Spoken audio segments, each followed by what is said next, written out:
দুটো কাতলা মাছ ছিল, যেটাকে ভেজেছি, ভেজে কাঁটাগুলোকে সব ফেলে দিয়েছি, এখন ছোটো ছোটো করেছি। করে এখানে আদা কুচি, এখানে শুকনো লঙ্কা একটা গুঁড়ো করে রেখেছি ভেজে। তারপর কাঁচা লঙ্কা একটু নুন দিয়ে এই পেঁয়াজটা ভেজেছি। এবার এতে একটু হলুদ দেবো, দেখুন একটু হলুদ আর সস দিয়েছি। এবার এই আদা কুচোটা দিয়ে দেবো। এখন একত্রে এগুলো মিশিয়ে নেব। তারপর শুকনো লঙ্কাটা দেব, অল্প একটু ভেজে নেব। নিয়ে এই কাতলা মাছের যে ভেজে কাঁটাগুলো ভেজে রেখেছিলাম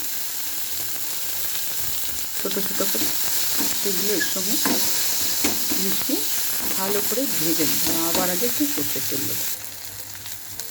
এরপর আমি একটু সর্ষের তেল দিয়েছি ভালো মতন, তারপর একটু নুন দিয়েছি, তারপরে একটু গরম মশলা দিয়ে দিয়েছি, ভালো করে এটা ভেজে নিয়েছি। এটা কাতলা মাছের ভাজি, ডিম ভাজি খান তো, এটা কাতলা মাছের ভাজি। খেয়ে দেখবেন দারুণ খেতে গরম ভাতে।